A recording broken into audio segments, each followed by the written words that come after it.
Olá, no ar mais um UFSC Entrevista. E hoje a gente começa questionando você aí de casa com uma pequena pergunta. Você consegue ficar fora, desconectado das redes sociais, das tecnologias por algum momento ou deixa de pensar nelas, consegue fazer essa reflexão sem se preocupar com o que está acontecendo além do mundo real que você está vivendo ali naquela situação?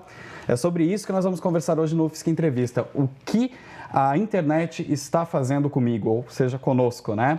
Para isso estamos recebendo o professor titular do Departamento de Ciência da Computação da USP, professor Valdemar Setzer, que está aposentado, porém, como ele gosta de dizer, não encostado. Professor, muito obrigado pela sua presença, por ter aceitado o nosso convite. Muito obrigado. Obrigado, Djalma. Queria cumprimentar os telespectadores e recomendar que ouçam a minha voz. Vocês já viram que eu não sou bonito?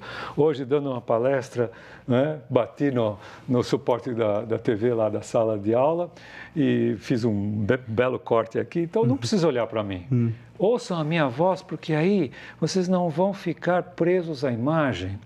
Vocês vão poder ouvir e imaginar tudo aquilo que eu estou falando. Porque quando a TV transmite a imagem, a gente não consegue mais imaginar nada, porque a imagem fica se movimentando. Não é o caso de uma entrevista, acho que vocês vão até focalizar bastante. Mas então essa é a primeira recomendação de autoajuda que eu dou.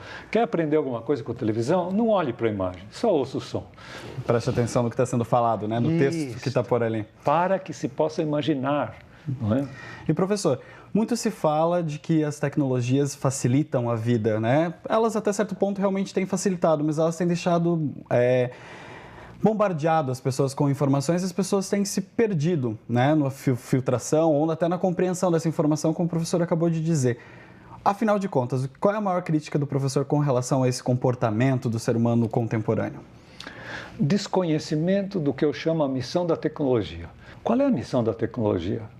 Eu refleti sobre isso, escrevi, há um artigo em meu site, recomendo que leiam. A missão da tecnologia, no meu entender, é libertar o ser humano das forças da natureza internas e externas a ele. Djalma, como é que você acha que eu vim aqui, lá de São Paulo? Eu não vim com as minhas próprias forças, senão eu tinha que vir nadando ou andando. Já imaginou onde é que eu estaria nessas alturas? Eu vim de avião. Sim. O avião me deu liberdade de chegar aqui rapidamente e fazer um extenso programa, são 6 palestras, 2 entrevistas, tudo em 2 dias. Então, a tecnologia deveria ter como missão libertar o ser humano das forças internas e externas da natureza que impedem que ele faça alguma coisa. Por exemplo, nós estamos num prédio, podia estar chovendo, trovejando, com relâmpagos lá fora, e nós poderíamos estar aqui conversando, talvez conversando, monologando com os telespectadores. Mas não é isso que está acontecendo. A tecnologia está aprisionando o ser humano. Djalma, você sabe quantas pessoas têm dependência da internet, são viciados em internet? Não, professor, até eu ia te fazer essa pergunta. Então já estou adivinhando. Antecipou. 10%. Isso está neste livro aqui.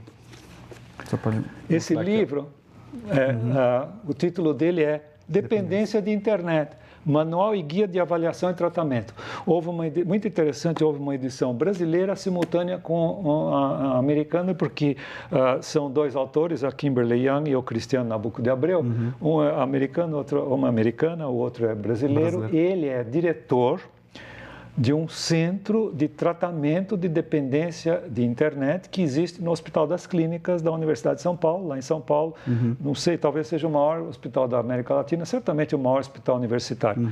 Muito bem. O Cristiano de Abreu fez esse centro para desintoxicar as pessoas viciadas ou dependentes de internet. O que é um viciado? O que é uma pessoa dependente da internet? Quando professor? Para de usar, tem síndrome de abstinência. Não consegue mais ficar calmo, fica nervoso, perde o apetite, não consegue dormir direito, sabe? Aquela tremedeira, enfim, depressão, uma porção de sintomas de dependência. Então, as pessoas podem se inscrever aqui nesse centro, lá em São Paulo, e fazer um tratamento. Djalma, sabe quanto tempo leva esse tratamento? Se não me falha a memória, 14 semanas. E nesse livro existem 15 artigos científicos, né? Aqui estão os 15 artigos científicos sobre dependência e como tratar a dependência de internet. Djalma, Se 10% das pessoas que usam da internet são dependentes, e aí você tem que pensar, 10% isso é pouca coisa, de 10 é um só. Coloque metade da humanidade, hoje em dia 3 bilhões de pessoas usando a internet, quantos são dependentes? 300 milhões. Não são 10 pessoas, não são 1.000 pessoas, são 300 milhões de pessoas no mundo inteiro, talvez entre 100 e 300 milhões de pessoas que são dependentes da internet. De modo que a internet traz muitas coisas interessantes, úteis. Por exemplo, entrem no meu site, é só colocar o meu nome, Valdemar Setzer, no Google ou outra máquina. Depois a gente coloca aí embaixo. Vocês caem diretamente na minha homepage, porque eu sou o único no mundo, não há outro com esse nome. Não há outro com o mesmo nome. Então, entrem lá e vejam dezenas e dezenas de artigos, entrevistas, por exemplo, numa congênere de vocês, a TV Univesp, que é da TV Cultura, TV Universitária de São Paulo. Sim. E lá existe uma entrevista muito interessante que levou uns 14 minutos e eu consegui fazer a coisa bem compacta. Então, imagine, Djalma, se a internet produz dependência, o perigo de produção de dependência é muito grande. Sim. E eu gostaria de chamar a atenção para uma coisa que eu falo nas minhas palestras. Não é? Eu aposto que alguns de vocês acordam de manhã e antes de ir ao banheiro, vão ver se chegou alguma mensagem. Seja no celular, seja no computador, né?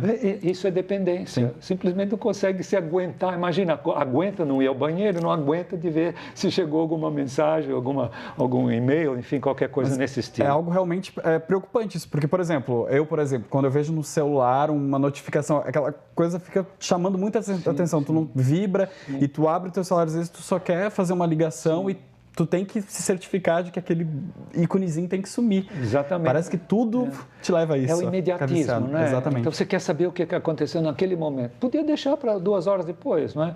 Tanto que eu gostaria de fazer aqui uma recomendação de autoajuda. Vocês acordam de manhã, esperem o máximo possível para ligar o celular, ou o tablet, ou o computador e ver mensagens que chegaram. Espere, controle-se, treine o autocontrole.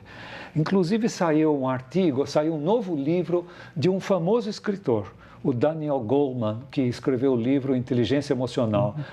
Foram editados 30 milhões de exemplares no mundo inteiro sobre essa inteligência emocional. Ele escreveu um livro que acabou de sair, chama-se Foco.